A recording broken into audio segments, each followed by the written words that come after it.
and then we bought a 40 unit in Arkansas. The 30 unit is a story. We were a group from New York. We purchased it. We had a contractor. The contractor dies 3 weeks into the project. A full gut. He had terminal cancer. He didn't know it. He had brain cancer, and he didn't even know it. And that became a kind of a project from hell because we had to steer the ship with the captain passing.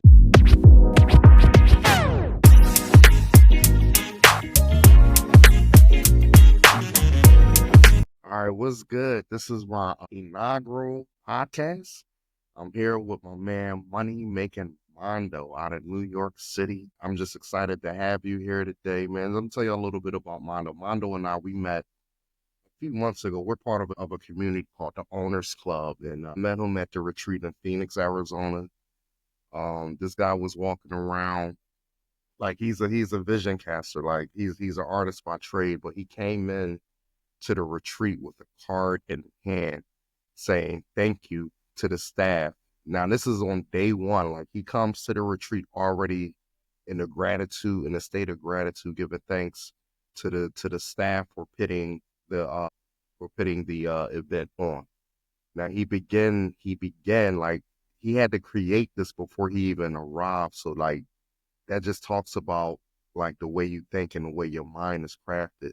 Like I said, he's an artist. He has an artist background. He's also a cook, a chef.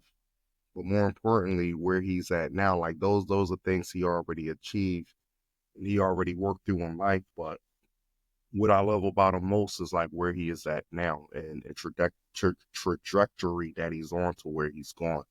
Like I said, we're in a part of a group called the Owners Club. And he's one of my go-to people who I just bounce my ideas off. Like, he's a creative thinker. Yeah, man, Mondo, man, I just want to appreciate again, start off with gratitude and say thank you for even doing this with me. He's actually encouraged me. Me and him, we did a group podcast a few months ago when we were in Boston. Like we linking up like in real life. Like, we're linking up. And I did a joint podcast with him. It was one of the first that I was on. And he pulled me to the side at the end and he said, yo, like, you got a voice for this. Like, your voice needs to be heard. And he gave me some words of encouragement. And I said what I tell you, I was like, nah, that's not really my thing. I'm a behind the scenes dude. But Sure. you know, it's time for all of our voices to be heard. And thank you for the encouragement, man, and pouring in to others. Like, y'all want to follow Mondo at the end of this. I'm gonna encourage you to like the actually follow him and what he's doing in this real estate community. The guy is doing wonderful things, man. But what I love most about him, he's uplifting others. And like, that's his main MO. You got probably about 60, 70 podcasts since we started under your belt since we started this a few months ago. And, he's broadcasting and uplifting other people. So again, Mondo, man, I'm excited to have you here, man. Thank you for showing up. Yeah, welcome. Thank you, brother. Salute to you for taking the steps to do this, right? I did provide some encouragement. It did feel like it was a natural from the one we did. But I like to touch back from the beginning when you said the card, which I kind of forgot about it a little bit, and how you set the tone for that. And it's kind of how I think. So kind of synopsis of who I am. So I'm very creative and very thoughtful at the same time. So I said, and I wanted to separate myself in the room, knowing that you have to figure out how you separate yourself in a room of 400 or 500 people to remember you somehow, right? So you can provide some sort of a connection. And my form of that was the card.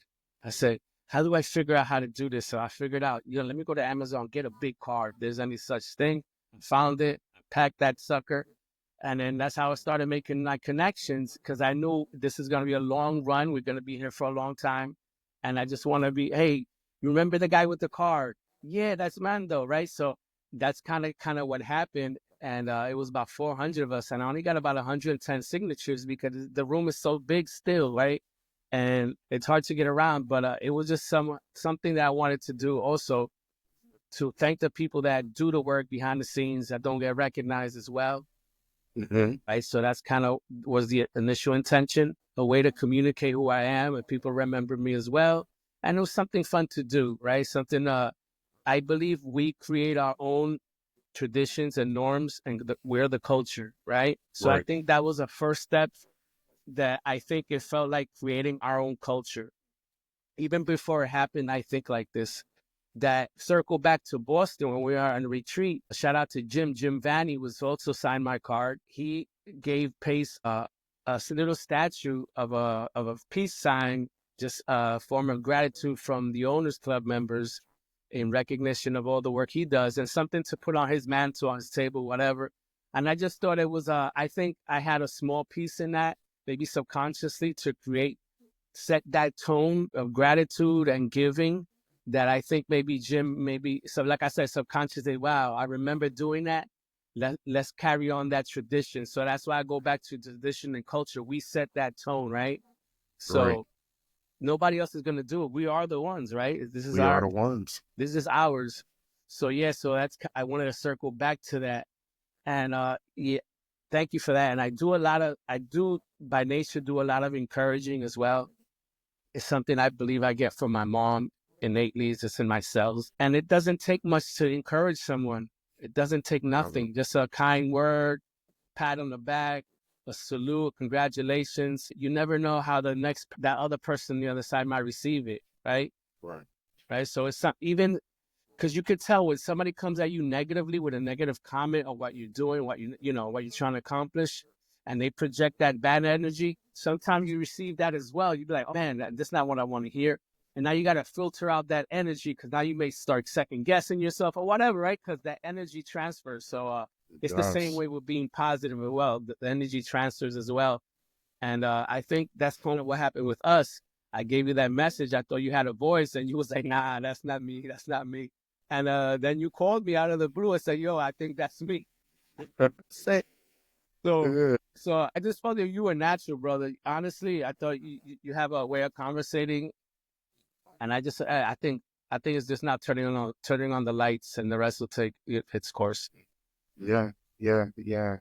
So, man, thank you again. Thank you for that. And I mean, you said so much right there, but one of the biggest things I got a few big things just from the little things you just said. Yeah, being in touch with our, with the way we was raised and how your mom raised you, and you touched on that, and the exchange of energy and uplifting others. Like, man, like the positivity, like we just need to give more encouragement on the positivity. Like you could feel, like people feel when something negative is about to happen. Like you could step into a room and you could say, yo, something's about to pop off in here. Like when you're in the wrong atmospheres, but also when you're in the right atmospheres, like the energy can also uplift.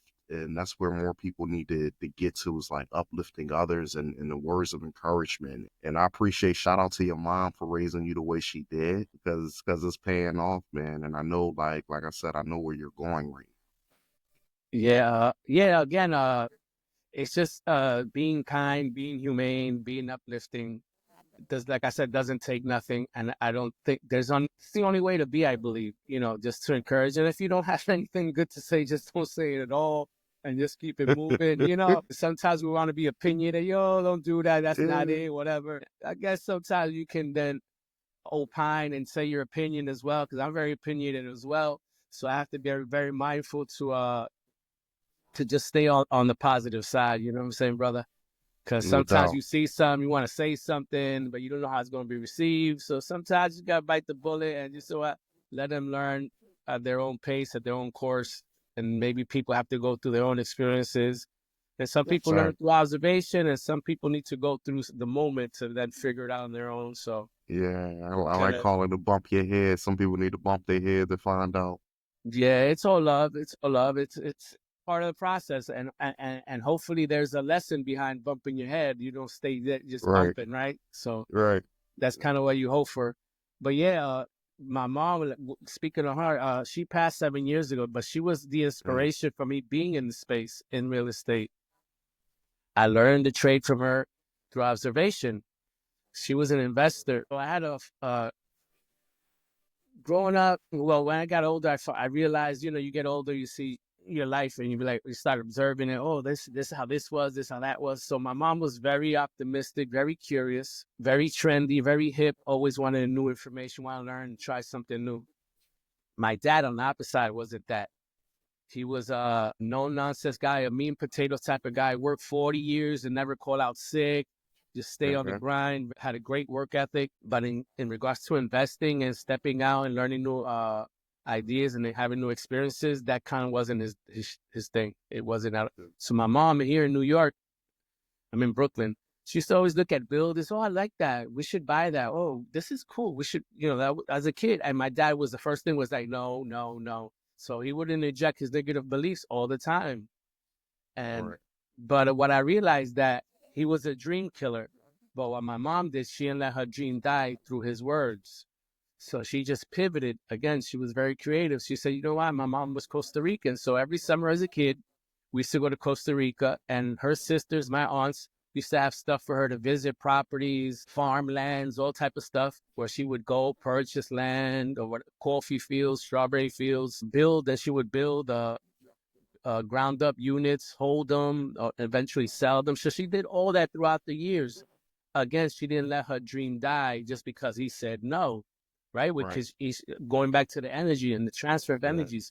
So she was very persistent and creative in her dreams, and she created a lot of opportunities, which I got to see, right? And I kind of learned by watching her. So I kind of got both educations at home, those limited beliefs, Mm-hmm. and then someone who was wanted to fight through all that and break through on the other side and still follow up on her dreams. And the whole family benefited because it wasn't like she was selfish and no, this is mine. No, it was still a family unit. She just happened to be the one. Okay, I'll do it, and you'll see, right? So Right. after that, after those experiences, he saw what she was doing. So then the proof was in the pudding. After that, right? There was nothing he could really say than just to kind of be supportive, which he eventually became supportive, Mm-hmm. because he knew she know what she's doing. And there's no stopping kind of what she's doing is not going to happen. So, and he used to hate the fly, right? So she knew all these things. So say, okay, so we're going to go, you're going to stay behind in the summers. Cool. That's fine. And so she had it all figured out, man. She had the whole play in her head and she executed it. So I kind of learned the game from her. No doubt. No doubt. That's dope. So, and your dad, one of the biggest things, and I see it in you, but you said one of the, like, shout out to your mom and everything she did, but your dad, like you spoke about his work ethic and what you got from him. I Yep. know you picked up on that from him For sure. That's why I because mentioned it. your work ethic is phenomenal. Like I see what you're doing with the real estate game, what you're doing with your social media content. Like you out here working right Yeah, yeah, yeah, yeah. That's the hustle, and that's why I mentioned it because I just didn't want to like bomb on my dad. That's not the intent. It was just different perspectives and now. Yeah, different ways of living. But he was a grinder. Like I said, he worked 40 years and never called out sick. I never seen the man sick. And he was a drinker. You know what I'm saying? He used to love his Bacardi and stuff. I used to drink all the on a I don't want to say daily basis, but every other daily basis. You know what I'm saying? And he no used to doubt. wake up like nothing. So the guy, like I said, worked 40 years and without a problem. He just, he's old school in that way. You know what I'm Yeah, saying? That yeah, yeah. those are grinders and, they provide for their families and that was their main That's goal, it. right? So he That's was it. zeroed That's in on all they that did. and he did that, right? So that was awesome that I was able to see those experiences. He was a womanizer. He had his own Mhm. thing going. He was a gambler, but he was a family man, so he used to do all his thing and then come home, right? So was it so? My dad had great morals as well. He's still alive, so he lives with me now. But yeah, I learned all those lessons I learned, and another thing about my dad, he's very optimistic, right? So I kind of get that from him. He's super, super optimistic, always been very positive. Mhm. And those are traits that I identify that I get from him as well. For But sure. yeah, I had a great foundation, which is very important. I learned a lot of lessons at home. That was very fortunate that some people don't have those opportunities that did right. It's so important, right? I learned so It is. much at home, right? And there's three educations. There's a home education, there's a formal education, and then there's Mhm. street education. Mhm. This is kind of how I was taught, right? And they all So serve their purpose. and where we from, those things kind of serve their purpose. So I was able to live in all those three spaces and identify and separate them as well, right? Don't bring stuff home, and everything had its place, right? It's Mm-hmm. kind of a French term called mise en place. It's one of my old culinary terms, meaning everything in its place. So Right. for sure, I had a great childhood. I had great lessons, and I was able to avoid a lot of mistakes that some are not fortunate to had to go through and bump their heads, let's say. Yeah, absolutely. Absolutely. You just growing up in a two parent household can make all the difference and give you a put you leaps ahead of a lot of other people. Like yourself, my dad, I mean, I learned some of the same lessons that you mentioned. My dad worked the same job for 55 years Wow. as a longshoreman. Like he worked the same job for 55 years. So he Wow. started that job when he was a teenager, had one job like essentially his whole life, grinded sun up to sundown, like coming up, me waking up, my dad would be gone. Sometimes when I went to bed, my dad still wasn't home. And one of the biggest things, he was a provider for his family. Like we didn't have everything we wanted, but we had everything we needed from the door. And For sure. I try to do the same thing for my family. And that's, like I said, I see it in you and the way you're giving back to the community, the way you're providing for the others and uplifting. But man, where are you at now? Right now, you're a buy and hold investor. You own about 8 doors. How did you come across them? Yeah, like I said, I learned from my mom. My mom used to hold properties forever. That's kind of, I said, man, this is me. And she helped me get my first property, which I still have. It was a single family down in Broward County, down in West Park by Miramar, off the Okay, 441. that's exactly where I'm at now. I'm in where you beginning. I'm in Miramar. Okay, so I'm right on the other side of 441.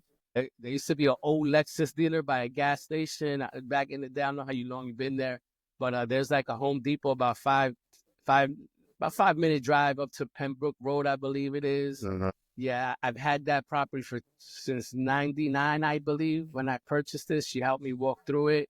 I bought it retail, and I still have it, and I kind of managed it long term. It was some struggles in the beginning, having a tenant and, communication back in the day, 25 years ago, isn't it as now? Like it's so Nah. instantaneous now. So there was some pitfalls and stuff. There was the one time I had to drive and literally evict someone, like hand-to-hand combat. Like Cool. I was still in that zone. That I was like, yo, you gotta go. Literally, I was the sheriff. I was the marshal. I literally kicked, I had to do what I do. So it was at that level, right? It was still kind of Right. knucklehead, but it had to happen. I was like, yo, if you don't pay, you can't stay. I don't know, I don't know about Coming to take anything the else. door off the hinges. Yeah, Yeah, I I was feel still you. ignorant to the game, understanding the business and all that. It was still hand to hand combat for me. So then I kind of pivoted, and I don't know what it was. I said, let me try Section 8. So when I was down there, one of the visits, I went to the Fort Lauderdale Housing Authority, Hmm. and they told me the requirements that were needed, and I said, all right, cool, let's do it. So obviously the property had to be up to code, whatever it was needed.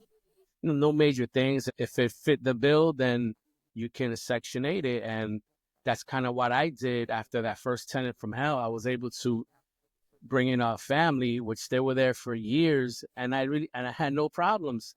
So I kind of Right. got used to this being okay to do long distance, right? Even though I had some issues early, it's a long game in real estate. Right. Depends your strategy. So yeah, then that person eventually they left, and I got another Section 8 tenant afterwards, and it was kind of the same deal. They were there for years and years and years, and Hmm. after 20 in 2022, it was rented for 20 plus years, 23 years. I had it rented. It was just time for some upkeep and some. I needed to renovate it. I needed to bring it up to par Right. and to meet the demands of the rent as well, because I know the market had shifted down there as well. Like in Hmm. 2022, prices were Hmm. skyrocketing, rents were super high. So I wanted to get a piece of that. So I kind of did a burr on that. Also, virtually, I found a contractor. I was working with a woman. I wanted to find someone kind of trustworthy, and I found a woman contractor who had a team. So I said, all right, I went with my gut, and we did everything virtually, you know, and we had our direct communications. We were on Zooms and cameras in the house. So I just want, I said, let's go with a lady. I think she's, their temperament is different than a guy. A guy might try to hustle you, you know, that's the Right. business. I just said, let me leverage what I can, being away, you know, doing this virtually. And it was seamless. It was a great opportunity. I love the experience, and I would use her again. And yeah, so I rented it out to market rents now. A tenant's been happy there for, I think, for 2 years now. So yeah, that was my first interaction. And then I eventually got other properties here in the Northeast. I Mhm. bought a single family unit here in New York. I bought a quad in Jersey, and I do Okay. also own a duplex in Costa Rica That's as what's up. well. On the So I had international that thing. for a while as well. And I was limited partners into other deals. Like, you know, you go to mentorships. I went to a multifamily mentorship here in Long Island. It was like a 2-day retreat, and I hooked up with like-minded people. That's the cheat code. That's a pro tip. If you want to get in the space, go to these RIAs, go to these meetups, because those rooms are filtered out. Those people are there because they want to be there, right? So you don't have to Mhm. really nudge people. Hey, you're interested in real estate? Yo, what are you doing? These people are already interested. So we Yeah, they create an paid to be there. opportunity. Sorry about that. So yeah, so we created an opportunity, and we bought actually 2 multifamilies. This is in the early 2010s. This is right after the recession, 2012, 13, 14, around those. And we bought a full gut in Cincinnati, 30 unit. And then we bought a 40 unit in Arkansas. Wow. The 30 unit is a story. We were a group from New York. Mhm. We purchased it. We had a contractor. The contractor dies 3 weeks into the project, full gut. Wow. He had terminal cancer. He didn't know it. He had brain Wow. cancer, and he didn't even know it. So that became a kind of a project from hell, because we had Mhm. to steer the ship with the captain passing. And then our point man, who was kind of keeping us informed and stuff from, you know, he was a conduit. He kind of chickened out because he didn't want now responsibility to do the work. Now we had to work. Now we had to figure stuff. We Right. had to solve a problem. Right. And he wasn't up to the bill, and he didn't have skin in the game. So he just walked on us. So we had kind of pivot. So it was a lot of pivoting, a lot of learning experience. Just that we struggled for years and years just to get that property back to zero, literally just to get to zero, where we could just have it stabilized. Mhm.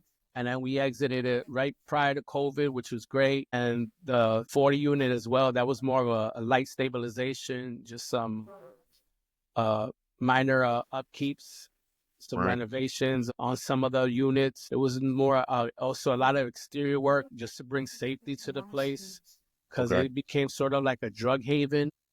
Mhm. We identified that there was terrible lighting in the property, so we did a lot of exterior work initially just to show a presence, right, or Mhm. a presence that there was new ownership. So we did a lot of upkeep in the front. I mean, just in lighting, just to, like I said, to do that as well, just to show a presence. And we renovated some of the apartments as well, as we evicted people and stuff. And Right. yeah, we exited that as well prior to COVID.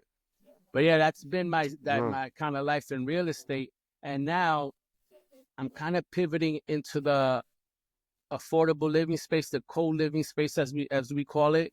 And I see co-living in many ways. And like I said, I'm super artsy, so I have to vision it how I can see it. So I Mhm. see like a tree. So co-living is the tree, and then you have the branches. You have veteran housing, you have sober living, you have workforce living, you have all Right. these places that you can transfer to or do all these type of opportunities. So that's kind of how I see it, and looking to create opportunities in those spaces. So I'm kind of focused now on the workforce living Okay. and also the sober living, because I just love conceptually what you can do to sober living. In Mhm. Colton, you would get, like I say, a single family house, a 4-2, and you have to do some conversions. You have to add some bedrooms, right? There's some money to invest initially into getting the house to where you want it to. In sober, if you have a 4-2, some requirements, all that it requires that the bedrooms are a specific size to fit 2 beds, Right. right? So you don't have to do an initial investments into building up some rooms and stuff like that. So I'm looking how to meld these two opportunities as well. So I've met Mm-hmm. some interesting people of late, which I'll be reaching out to after the holiday to Okay. create an opportunity in these spaces. Man, you touched on a lot right there. You touched on a lot right there. We go in, we go Uh, in. like we could go take this conversation in so many directions. How do you feel about what I know you everything has its unique place, but someone that's just starting out, would you recommend they invest from afar, or would you say stay in your backyard and invest where you are? Uh, it depends what they want to do. What's the strategy? First, you have to have the courage. You build up the courage. Then you have to get the education, which I have here. My T's is called Knowledge is knowledge is key. key. So you have to build up that knowledge base, right? You have to inform yourself because you want to get into a space where people invest their money. So you have to know what you're doing. I would say piggyback off of someone who has experience. Get a mentor. If you want to do something local to your area, go to your local meetups, introduce yourself, identify some of your skills, right? Some of the skills you have value. Maybe you're good at Right. computer, IT, whatever it is, your skill sets, and you can maybe offer those skills to someone who might need it. So it's identifying your skills, finding a mentor, we Hmm. can learn hand-to-hand combat, learn through observation, and they can walk you through problems, right? Because at the end of the day, we're problem solvers. So you have to Right. know how to identify problems and then solve them. So I think piggybacking off of someone else's experience is the best place to start.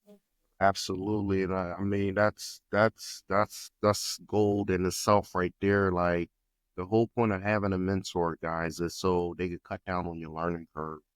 So as he mentioned, I just want to reiterate, like regardless of where you are, go to a local RIA meetup. It's the Real Estate Investing Association. They got them nationwide, sub 2 meetups, like the shirt that I'm wearing with Pace Morby. Pace is building out a platform right now where he's going to have 400 meetups going on around the country, 400 meetups per month that's going to be going on simultaneously around the country. Like get into these spaces and being in the right room, exchanging energy with the right people. Like it's worth its weight in gold, exchanging ideas and energy, and like we said, having the right mentors to be able to teach you and just accelerate what you're doing, accelerate your success. It's worth its weight in gold. Another thing you mentioned, where you're heading to now with the co-living space. You mentioned about the requirements of the rooming requirements or the space requirements. So right now, with what you're doing at co-living, how does that correlate with like you? I think you didn't say it directly, but you also mentioned like the what is it called, the pad split space, or the differences in the type of housing that you're doing. Well, PadSplit is a platform like Airbnb, so it's a database. PadSplit, they bring in the members, right? They bring in the members to live in your properties, right? So Mm-hmm. they have requirements as well. You have to have the right egresses, the right size units, bedroom units, and the bathroom to bedroom ratio. So a 3-to-1, a 4-to-1. It's kind of the ratios you want to be in, or 6 3s, 7 4. So it depends, right? You want to have those accommodations because there's people that live in these spaces. There's still people who live, so you want to accommodate them that they feel at home as well. So they have a platform which they bring in said members.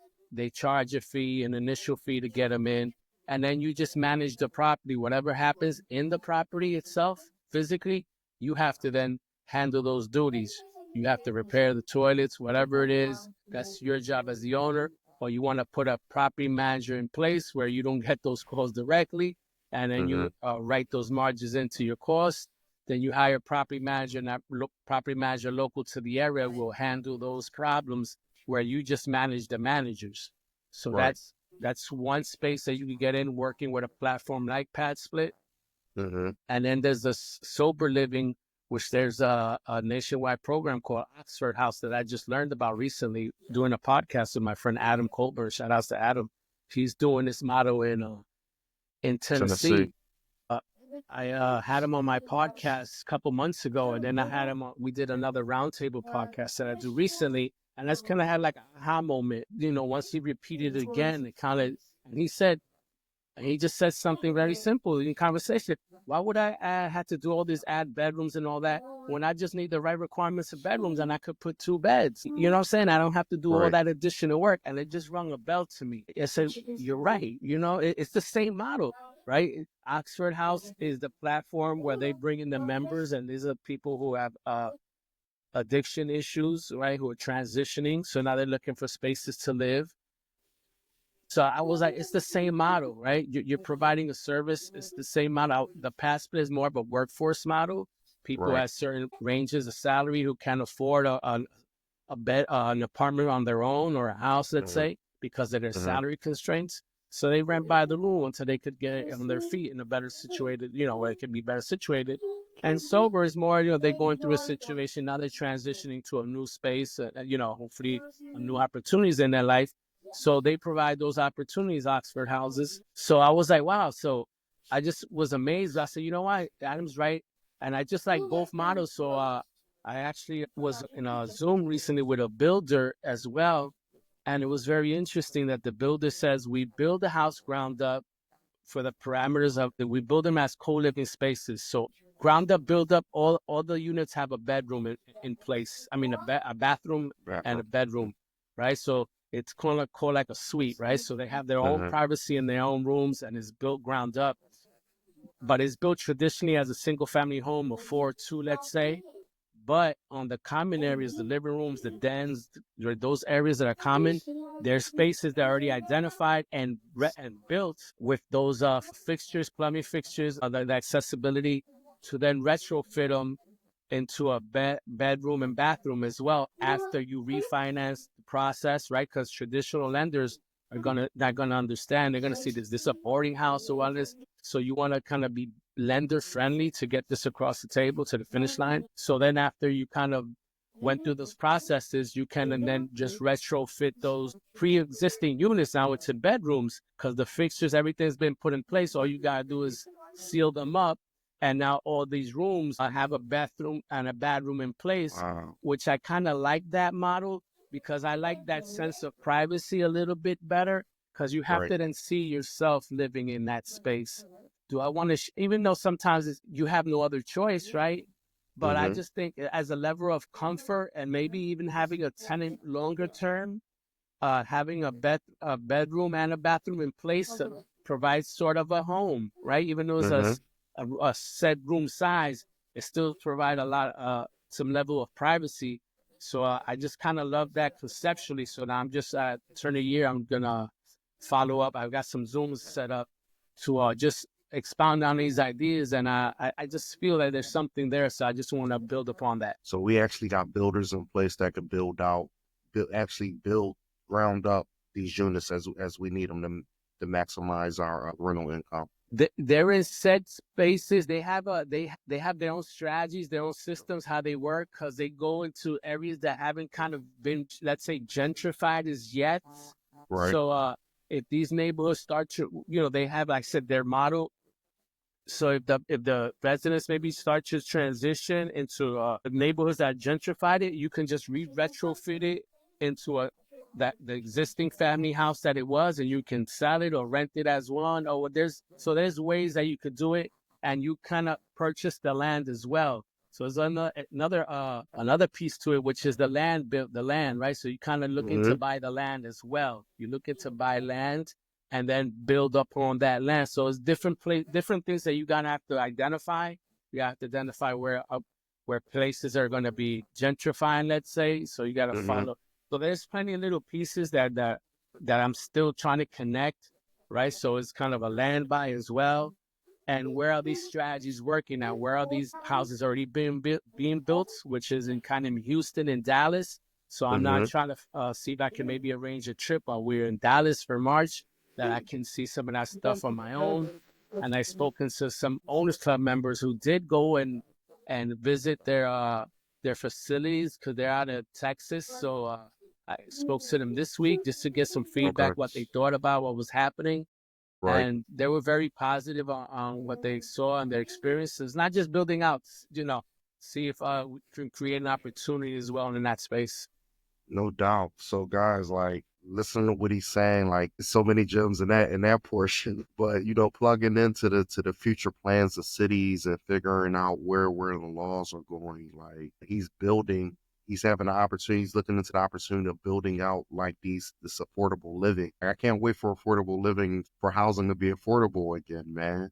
So like, You saw my dog, tell me. T-shirt. You saw my T-shirt on it. Look fine. Yeah, yeah. Look, make housing affordable again. I don't know when it's gonna happen, man. I don't know, man. It's where we're going at in society is crazy. Like I don't know, man. housing is out of control. The cost of food is out of control. So like right now, the facet of investing, you know, renting houses out by rooms, you get tenfold your capital in what you're making versus like doing renting by rooms and affordable housing versus a single family long-term rent tenant. What's the difference, like from your perspective? What's the difference from renting out a house to a single family long-term tenant versus doing something where it's a co-living space? I have those because that's kind of what I have. I have those long-term tenants in my house, but I've had my properties forever. So my numbers pencil in as a rental units, right? But if you're a new investor, it's hard for these properties, let's say after COVID, for these properties to pencil in at something that you think is profitable as an investor, Mm-hmm. right? So these numbers, because the prices have gone on so high, and the salaries are not matching that. So there's different components to what's happening. The salaries are not matching it, and you're an investor. You want to be able to make a profit somewhere, right? And you also want to have a cushion for expenses. The property might be older. You know what you're getting yourself into, and these things happen. A roof, you need a roof. Something a leak, Murphy's major law. leak, It's right? Murphy's And you law. have to have these reserves. So sometimes a lot of these properties don't pencil in that way to that you be able to get a long-term tenant, right? I'm sure absolutely there's possibilities to do it, but just kind of what I'm seeing and where I see the trends going, people are getting married less, right? People are getting married less, people more transient, people, you know, the salaries are not matching the The cost of cost of living. inflation, right? It's a real struggle for the common folk, right? Common American citizen. And you kind of see it you see it yourself. It's not like a secret. So you see kind of where one of my avatars is anticipation, right? One of my superpowers is anticipation. And I see it. I can see it from a mile away that these issues are happening. AI is going to come into our worlds in a way that we can't imagine, right? They're going to take away jobs, right? So Mm-hmm. here in New York City used to be the token booth clerks. All that stuff is gone, right? Now you just put on your phone, you press it, and you pay your fee, and I mean you go into the turnstile. All these little things now, and just as AI advances and take out all these jobs, that's another issue, right? So can people afford it to have a nice apartment in a nice neighborhood? I don't know. Mm-hmm. People, like I said, and people getting married, they're not getting as married as much as they used to. I just think it makes sense. That's going to be a lot of people in this space. So I'm looking to create something that's sort of a home within a home. That's why I Right. think it's important. For me, it makes a lot of sense to have a bathroom in the bedroom because Mm-hmm. it provides that sense of privacy where you don't have to share it if Right. possible, right? Right. I'm just looking as a comfort, and maybe and that also as being an investor, you can retain a tenant for longer. Mm-hmm. Because some Mm-hmm. people, they probably never lived in that type of space before and they experience it and they don't like it. Like, I don't like sharing my coming out of the bathroom, somebody left it smelly or whatever it is. You know, Right. again, those little things that we might not experience because we might not be, we're more fortunate that we don't have those issues, thank God. But there's people that have to live in these places. So you want to be conscientious of stuff like that. So that's why I'm really liking the model of having that one-to-one where it provides those levels of privacy, intimacy, and something you can call your own, let's say. And then you For have a sure. common area if you want to have a common area in the kitchen. You're cool with that as well. But in the bedroom, you can have maybe a small mini fridge or something, right? So Mm-hmm. you can still have those comforts of home, let's say. No doubt. So No I'm doubt. also I'm thinking of maybe attaching maybe an educational piece as well to those people. Maybe Mm-hmm. some like credit funding or financial literacy, personal credit building. where if Okay. there's an issue, maybe that their personal credit is not up to par, because I do a Mm-hmm. lot of that stuff as well.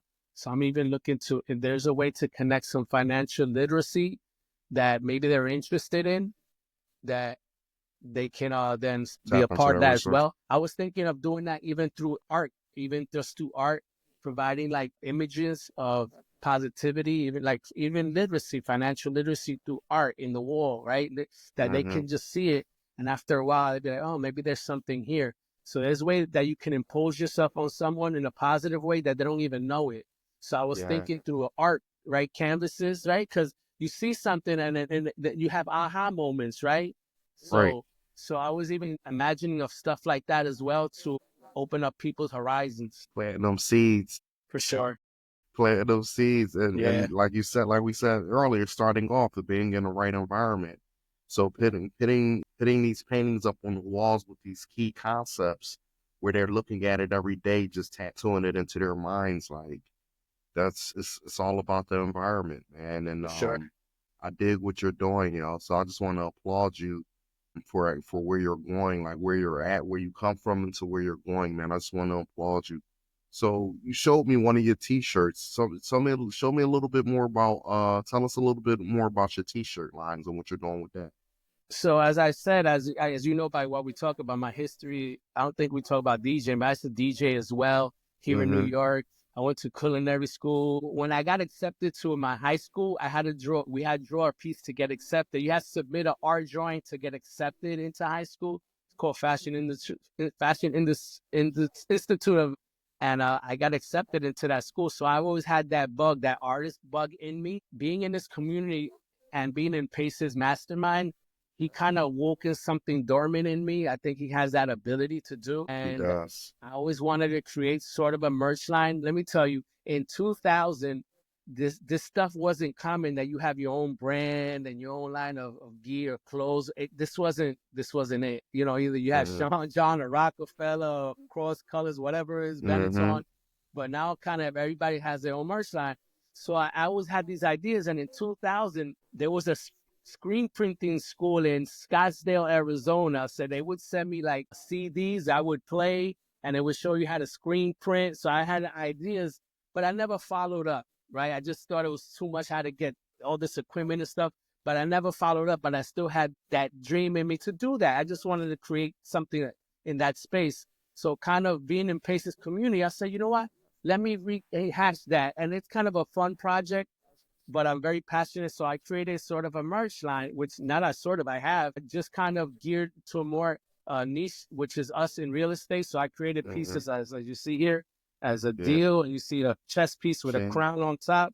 So it's called Yes. Deal King. And then I'll show you some other pieces. I can just show you this one. This is a play on words from 40, Let's president, make it make real estate affordable again. affordable again. So it's very niche to kind of the real estate space, which is knowledge is key. And in the Mm-hmm. back, I have like a huge key, and I have a whole bunch of real estate terms in the Love key it. as well. If you can see that. Yes, And sir. again, and then I have this one, which is one of my favorites, which is cash flow with the crown. King.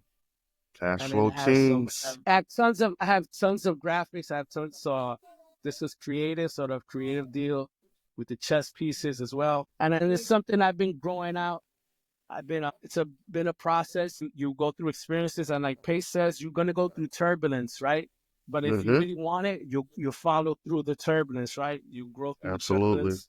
So when you create an idea, you have to have the courage, right? I say Mm-hmm. that a lot. So courage is important. As you took your steps, you had to have some courage. So, I'm gonna do this. You were very uncomfortable. Nah, this is not my thing. I'll get on other people's podcasts. That's what you told me, Yeah.